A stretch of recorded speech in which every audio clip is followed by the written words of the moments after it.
Bismillahirrahmanirrahim. Assalamualaikum warahmatullahi wabarakatuh. Apa kabarnya anak-anakku semuanya? Semoga selalu dalam keadaan sehat ya.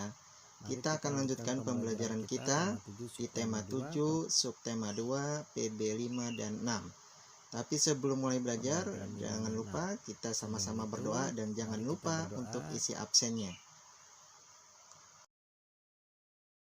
Dan jangan lupa diisi absen pada link yang disediakan. Baik, ya, kita belajar tema 7 subtema 2 pembelajaran 5 dan 6. Nah, sebelum kita belajar, kita perlu tahu terlebih dahulu apa tujuan pembelajarannya. Apa itu tujuan pembelajaran? Yang pertama, mampu menjelaskan jenis tari. Jadi setelah selesai materi ini, kalian diharapkan mampu menjelaskan jenis tari. Yang kedua, mengidentifikasi keunikan unsur-unsur tari. Apa saja unsur-unsur tari itu dan apa uniknya? Kalian harus mampu identifikasi. Yang ketiga, menuliskan contoh penerapan nilai-nilai persatuan dan kesatuan. Nah, ini penerapan sila ketiga. Yang keempat, membuat teks pidato. Tujuan pembelajaran yang ada di pembelajaran 5 dan 6 ini merupakan lanjutan dari atau pengembangan dari pembelajaran sebelumnya, yaitu yang ada di pembelajaran 4 ya, yaitu diantaranya kalian saat itu diminta untuk menuliskan bagian-bagian pidato, kemudian menyebutkan tari daerah beserta asalnya. Nah, kalau di pembelajaran 5 dan 6 ini adalah pengembangannya. Kita bahas penjelasannya. Yang pertama, jenis tari ada 4, dibagi menjadi 4 bagian. Yang pertama, tari tunggal. Yang kedua, tari berpasangan. Yang ketiga, tari kelompok. Yang keempat, tari massal. Tari tunggal sesuai dengan namanya, tunggal ya, sendiri atau satu orang. Maka tari tunggal ini yaitu pengertiannya tari yang dilakukan oleh satu orang. Yang kedua, tari berpasangan. Dari namanya sudah jelas, pasangan. Maka tari ini adalah tari yang dilakukan oleh 2 orang. Yang ketiga, tari kelompok. Ya, dari namanya juga sudah jelas, tari kelompok, maka berkelompok yang dilakukan oleh 3 orang atau lebih. Yang keempat, tari kolosal, yaitu ini pengembangan dari tari kelompok. Ya, kalau tari kelompok 3 orang atau lebih. Yang terakhirnya tari kolosal adalah tari yang melibatkan atau dibawakan oleh banyak penari. Berapa jumlahnya? Bisa ratusan.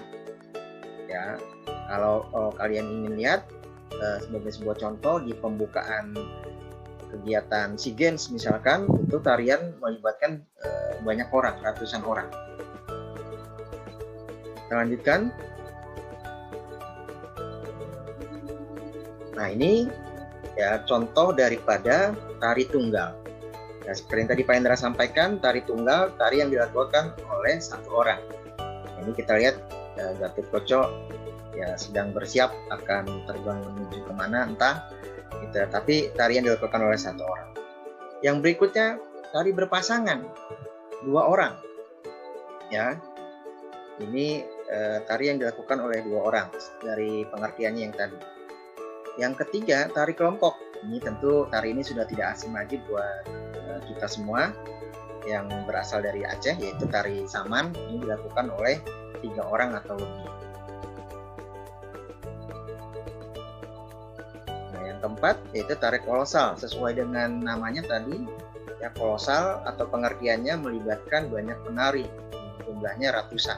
Kalau kita lihat di gambarnya kita bisa lihat gitu.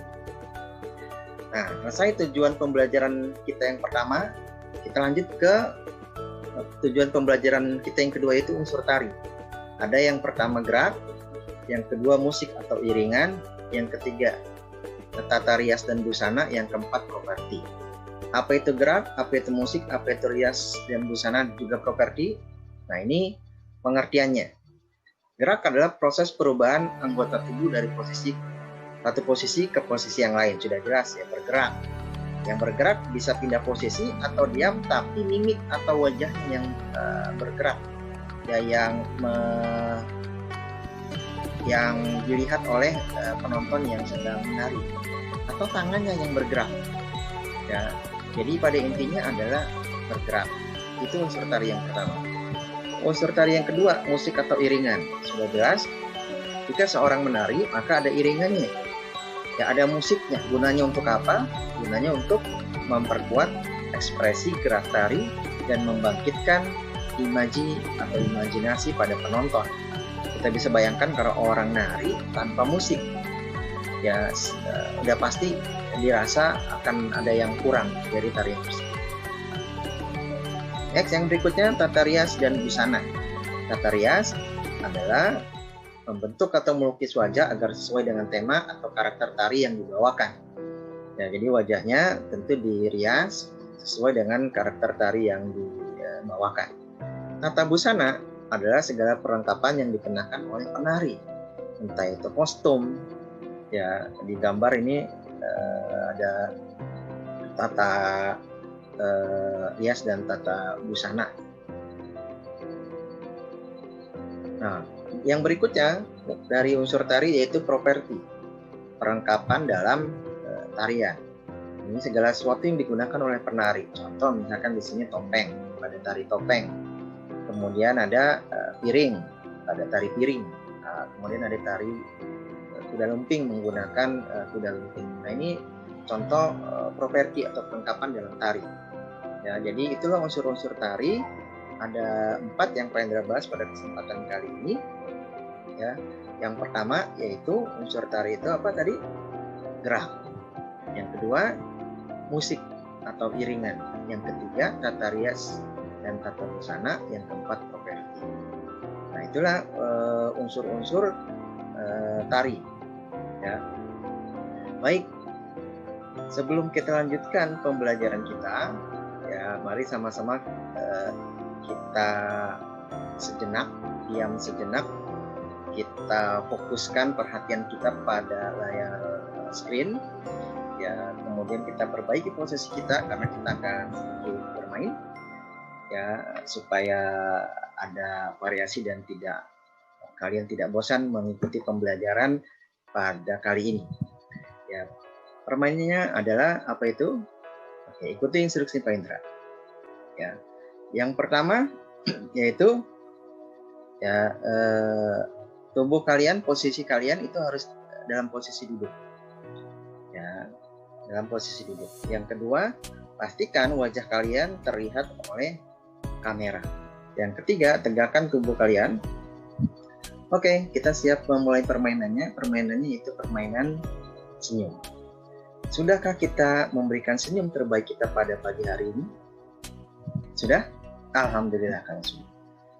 Kalau belum, mari kita senyum dulu. Kita berikan senyum terbaik kita ya untuk belajar materi ini. Kenapa, Pak? Kok ada senyum? Karena dengan senyuman ini akan membuat hati kita bahagia. Orang kalau senyum ya itu menunjukkan orang tersebut hatinya sedang bahagia. Kalau hatinya sedang bahagia, maka pelajaran akan mudah untuk masuk. Siap? Berikan senyum kalian terbaik atau berikan senyuman terbaik kalian ya dengan melebarkan bibir kalian ya lebar-lebar. Ya ada rumusnya, tapi nanti akan Pendra berikan. Pada hitungan Pendra mulai dari hitungan ketiga ya sampai hitungan ke-1. Hitungan ke-1 kalian senyum dengan semanis-manisnya, berikan senyum terbaik kalian. 3, 2, 1. Nah, kok yang keluar?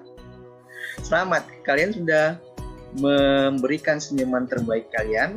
Ya, kalau kerak saja bisa tersenyum dengan bahagia, kenapa kita manusia tidak? Apapun masalah kita, apapun beban kita, senyumlah. Sama seperti layaknya sebuah lagu yang Pendra ingat, lagu nasyid dari Rehan, senyumlah. Lihat, manis sekali pada gambar senyuman yang ditunjukkan. Oleh karenanya, jangan ragu untuk senyum. Oke? Oke. Terima kasih atas senyuman terbaik kalian. Kita lanjutkan pembelajaran kita. Yang berikutnya, kita masuk ke penerapan nilai-nilai persatuan dan kesatuan. Ini tentu persatuan dan kesatuan ini yaitu sila ketiga. Nah, sila ketiga ini bunyinya apa? Tentu kalian sudah hafal? Iya, Persatuan Indonesia. Ya. Nah, bagaimana penerapan nilai-nilai persatuan dan kesatuan ini dalam kehidupan sehari-hari? Kita bisa lihat. Mampu menempatkan persatuan dan kesatuan dan keselamatan bangsa negara sebagai kepentingan bersama di atas kepentingan pribadi atau golongan. Yang kedua, sanggup dan rela berkorban untuk kepentingan negara dan bangsa. Yang ketiga, mengembangkan rasa cinta air, rasa cinta tanah air kepada tanah air dan bangsa. Yang keempat, mengembangkan rasa kebanggaan bertanah air Indonesia. Yang kelima, memelihara ketertiban dunia. Sudahkah nilai-nilai ini kita terapkan? Yuk sama-sama ya kita menerapkan nilai-nilai persatuan. Sudah stop lagi yang namanya mengutamakan kepentingan pribadi atau golongan. Stop untuk berseteru, saatnya kita bersatu. Nah, yang berikutnya. Nah, ini pesannya ya, karena kita sekolah Islam, kita coba kaitkan dengan apa yang ada dalam ajaran agama kita, agama Islam terkait dengan persatuan. Dalam Al-Quran surat Al-Imran ayat 103 Allah Subhanahu wa taala berfirman, A'udzu billahi minasyaitonir rajim. Wa'tasimu bihablillahi jami'an wa la tafarraqu. واذكروا نعمة الله عليكم إذ كنتم أعداء فألف بين قلوبكم فأصبحتم بنعمته إخوانا وكنتم على شفا حفرة من النار فأنقذكم منها كذلك يبين الله لكم آياته لعلكم تهتدون. Shadaqallahul azim. Allahumma arhamna bil Quran. Kita dengarkan apa artinya, apa pesannya dari Quran surat Al-Imran ayat 103 ini. Kita lihat. Wa'tasimu bihabrillah, dan berpegang teguhlah kamu semuanya pada tali agama Allah. Nah, pesan utamanya ada di kata wala tafarraqu. Apa itu artinya? Yaitu janganlah kamu bercerai-berai. Ini sesuai dengan tadi penerapan Pancasila, sila yang ketiga, bersatu atau persatuan. Jadi kita diminta melalui ayat ini untuk bersatu, jangan sampai bercerai-berai. Mengapa demikian? Dilanjutkan ayat berikutnya, wazkuru nikmatallah. Ya, dan ingatlah nikmat Allah kepadamu. Ya alaikum iz kuntum a'da'an fa'alafa baina qulubikum. Ya, ketika kamu dahulu masa jahiliyah bermusuhan, lalu Allah mempersatukan hatimu, sehingga dengan karunia-Nya kamu menjadi bersaudara. Sedangkan ketika itu kamu berada di tepi jurang neraka, lalu Allah menyelamatkan kamu dari sana. Demikianlah Allah menerangkan ayat-ayatnya kepadamu agar kamu mendapat petunjuk. Jadi sudah jelas. Ingatlah dahulu ya sebelum kedatangan Islam ya bagaimana penduduk kota Mekah saat itu masing-masing suku lebih membanggakan sukunya masing-masing. Masing-masing suku lebih mengedepankan ego sukunya masing-masing. Sehingga tidak heran pada saat itu pada masa jahiliyah di antara suku atau kabilah-kabilah Arab ya itu sering berperang. Ketika Islam datang, maka Islam melalui Rasulullah mendamaikan suku-suku tersebut sehingga dilarang lagi. Jadi nikmat bersaudara adalah nikmat besar yang Allah berikan kepada kita. Oleh karenanya mari kita senantiasa bersaudara, bersatu ya untuk membangun bangsa. Nah, kita sama-sama dengarkan pidato Bung Tomo, bagaimana heroiknya Bung Tomo membakar semangat para pejuang Surabaya saat itu. Bismillahirrahmanirrahim. Merdeka! Saudara-saudara, rakyat jelata di seluruh Indonesia, terutama saudara-saudara penduduk kota Surabaya. Kita semuanya telah mengetahui bahwa hari ini tentara Inggris telah menyebarkan pamflet-pamflet yang memberikan suatu ancaman kepada kita semua. Kita diwajibkan untuk dalam waktu yang mereka tentukan menyerahkan senjata-senjata yang telah kita rebut dari tangannya tentara Jepang. Mereka telah minta supaya kita datang pada mereka itu dengan mengangkat tangan. Mereka telah minta supaya kita semua datang pada mereka itu dengan membawa bendera putih, tanda bahwa kita menyerah kepada mereka.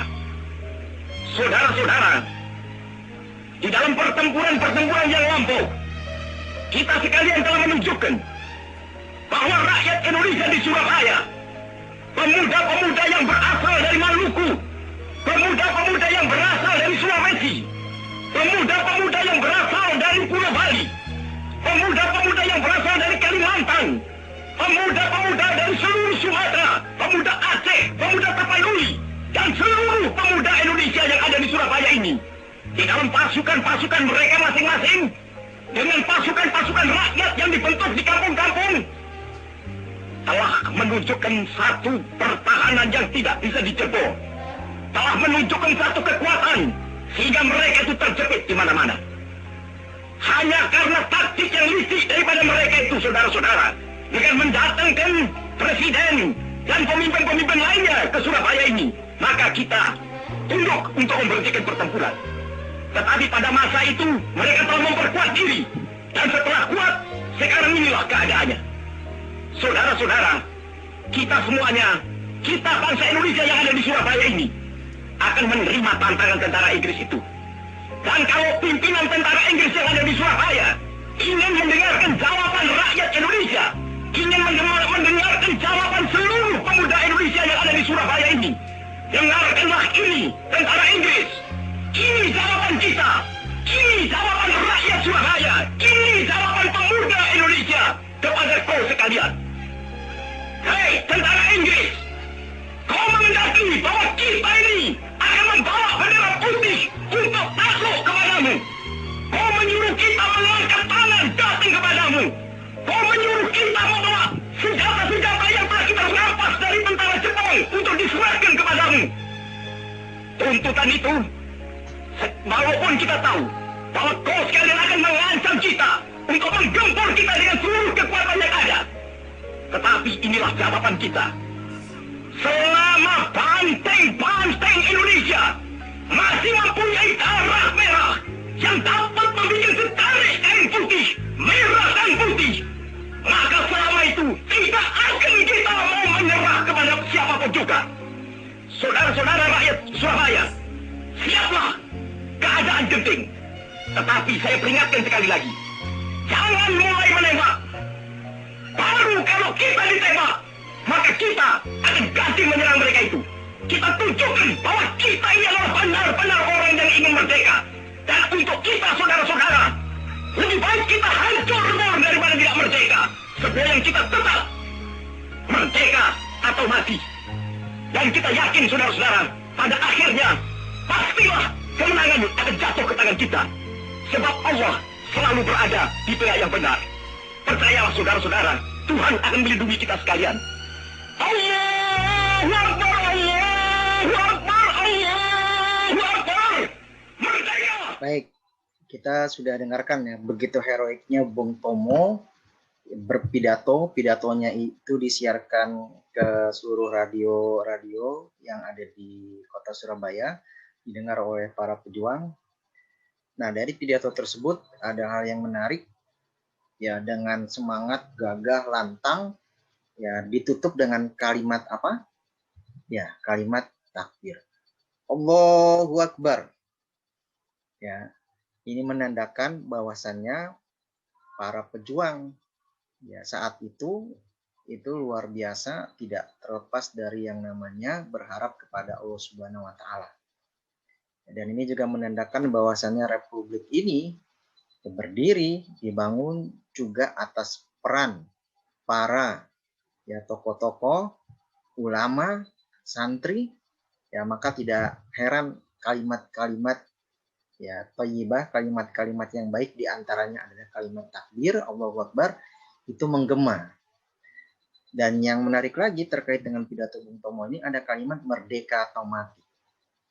Dan ini juga sesuai dengan ajaran agama kita dengan kalimat yang terkenal yaitu ish kariman au mut syahidan. Hidup mulia atau mati syahid.